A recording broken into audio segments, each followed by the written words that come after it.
welcome to Hannah's Handy Hints. This is a bit of a segment where I pretty much pass on a tip or a trick that I've learned just to make everything easier for you guys. And what I thought I'd show you guys today is I'm a qualified equine sports therapist. And no, I don't do it as a business, but I found my knowledge of my study of that has helped me to be able to keep my horse Duke sound and happy. And I pretty much thought what I'd do is I would show you guys pretty much a simple thing you guys can do to check to see if your horse is sore or not. Because a lot of the time we only get chiros involved, body workers, equine sports therapists and all those sort of people involved when there is a noticeable problem.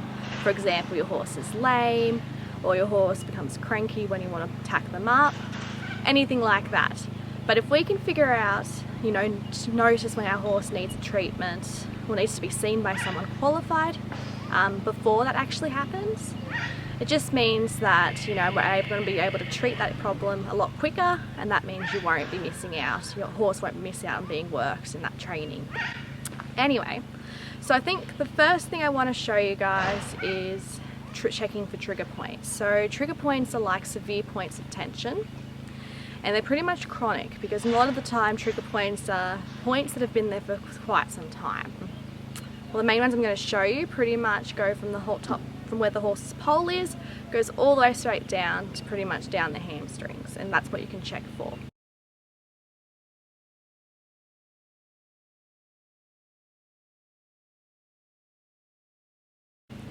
And you'll know if you've hit a trigger point because your horse will have a really big reaction. They might kick, they might bite, get really cranky, so don't worry, you won't miss it. So, if I look on my model Duke, I'll just adjust this camera a little bit. Ooh, a bit close to me. Alright, so I always start from the neck. And when I'm going to check for a trigger point, you want to make sure when you're working on the horse's neck, you don't want to be sort of checking for points along their crest, because you're not going to get a reaction there. That's not where the muscle is. So you want to make sure you're hitting the muscle, and you can't go wrong with it. So I'm going to put 2 fingers. I'll press in here, get no reaction. Come back to me, Duke. For this video, I'll just do 1 finger, press here. Press here, and I'm not digging in, I'm just pressing, because if you saw, you'll have a reaction to it. Yeah. And then the next point you want to check is pretty much you go around from the whipper, the horse's back, straight over their hindquarters, and then down their hamstrings. So, to check for the whipper, again, pressing 2 fingers in. No reaction, no reaction, no reaction, no reaction. And same thing with down the hind quarter. I don't know if you can see it. See if I can get him to push his bum out.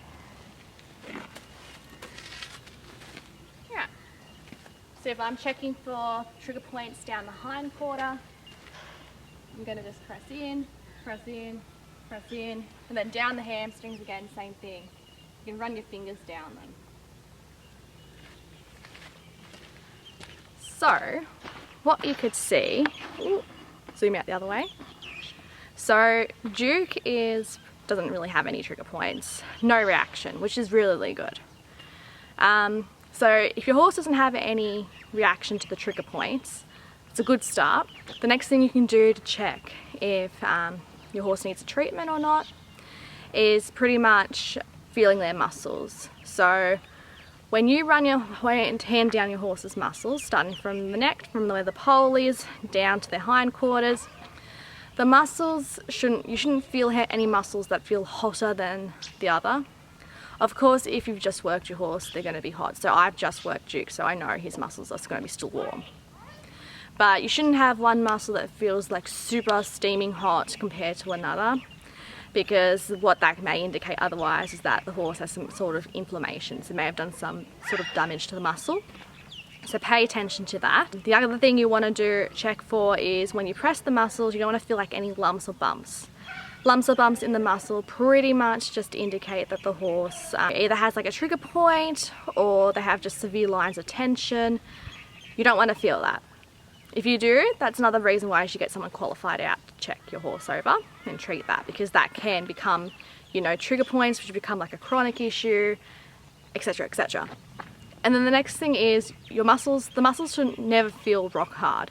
If you put your hand on a muscle and you feel like it's so hard, like you cannot press into it, like it just feels like it's just not going to give, that's severe tension, and that's gonna, if it's not already causing a problem, it will cause a problem. So that is something you do want to get a hold of, and very quickly.